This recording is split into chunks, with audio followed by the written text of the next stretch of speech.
Assalamualaikum warahmatullahi wabarakatuh. Perkenalkan, nama saya Azali Gusfilda, NPM 05462074, mahasiswa Agribisnis Universitas Terbuka UPBJJ Bandar Lampung.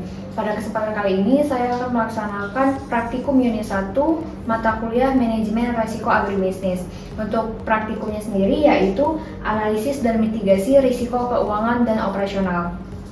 Di sini saya sudah bersama dengan Mbak Hani selaku salah satu tim manajemen dari usaha Ayam Geprek Mas Boy yang akan mewakili owner Geprek Mas Boy sendiri untuk diwawancarai terkait dengan praktikum unit 1 saya, yaitu analisis dan mitigasi risiko keuangan dan operasional dari usaha Ayam Geprek Mas Boy. Sebelumnya terima kasih Mbak Hani sudah menyempatkan waktunya. Di sini saya akan mewawancarai beberapa hal terkait dengan usaha Ayam Geprek Mas Boy. Sebelumnya untuk Ayam Geprek Mas Boy itu sudah berapa lama ya Mbak beroperasional?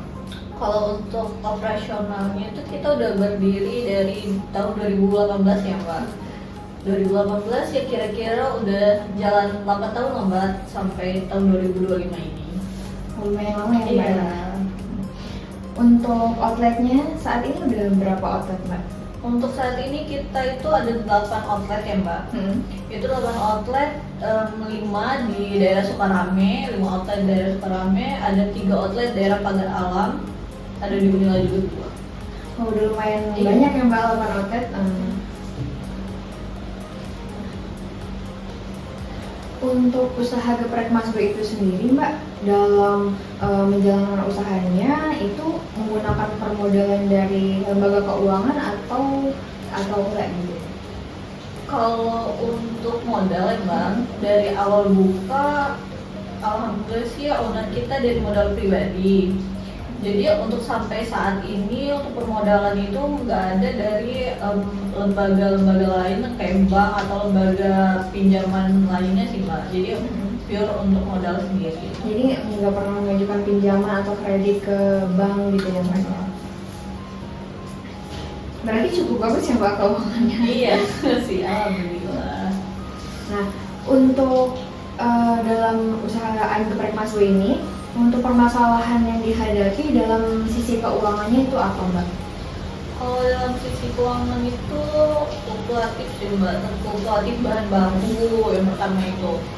Bahan bakunya itu bahan baku sambal aja deh Mbak. Contohnya kayak kita kan ngambil dari petani juga, itu kan harganya itu turun naik gitu ya Mbak. Jadi itu sih masalah keuangan untuk dari segi bahan baku. Bahan baku kita kan juga untuk sambal itu kayak bawang-bawangan, terus cabai, terus kemudian bahan baku utama kita juga itu mengalami fluktuatif yaitu ayam. Jadi untuk segi keuangannya sangat lagi goyang sebab fluktuatif. Jadi mempengaruhi margin keuntungan keuntungan. Iya, keuntungan kita juga rugi ya Mbak, lagi turun gitu. Kalau bahan bakunya naik, semua naik, ayam juga kan sekarang lagi naik. Betul. Dari petani juga kan perharinya atau bahkan setiap bulan itu berubah harganya Mbak. Jadi keuntungannya itu turun ya Mbak? Iya. Kalau untuk harga jualnya masih sama? Iya, jadi karena harga jual kita yang flat gitu, terus bahan bakunya semakin naik, jadi makin kecil keuntungan kita Mbak. Kalau dari segi omsetnya gimana Mbak? Omset kita tuh tergantung mahasiswa sih Mbak. Jadi setiap bulan itu beda, per bulannya itu beda omset kita. Jadi kalau mahasiswa lagi libur, itu omset kita turun karena pasar kita tuh anak sekolah, mahasiswa gitu. Terus yang kedua itu dari pesaing. Oh iya, pesaing ya? Iya, sekarang kan udah banyak tuh Mbak, outlet lain, nggak hanya Geprek juga ya Mbak yang jual. Gitu. Yang pasti kalau dia buka dari di sekitar outlet kita, itu mempengaruhi banget sih Mbak, jadi kita turun omsetnya. Terus kalau misalnya dari sisi operasional nih, apa nih kendala yang dihadapi usaha ini Mbak?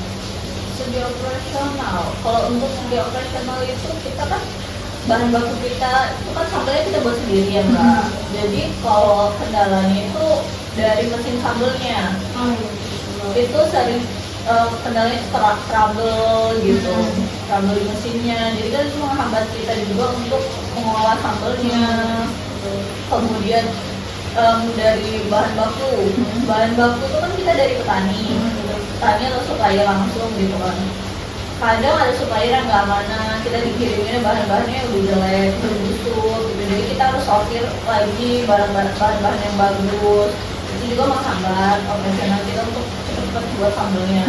Kemudian yang ketiga itu yang menghambat itu bahan baku utama kita yang ayam tentunya. Kalau ayam itu kita kadang dari supplier dapatnya kita kan punya grade atau standar untuk ayam kita beratnya berapa ya mbak. Jadi kadang kalau dari supplier itu kecil, grade-nya nggak masuk untuk standar kita.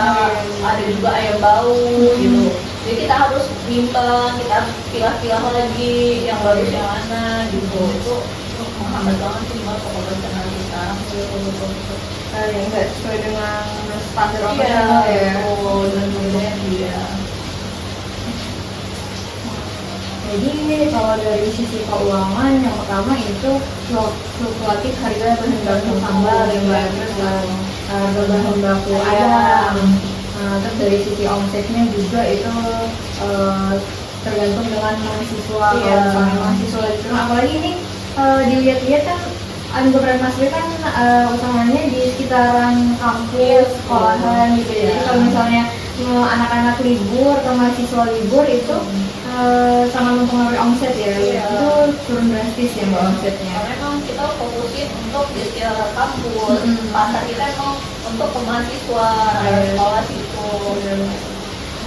Terus yang selanjutnya itu dari operasional, yang pertama dari mesin penggilingan, mesin sambal yang bayar kadang lupa jadi menghambat operasional pembuatan sambalnya. Terus kemudian ada ayam yang tidak sesuai dengan grade-nya gitu.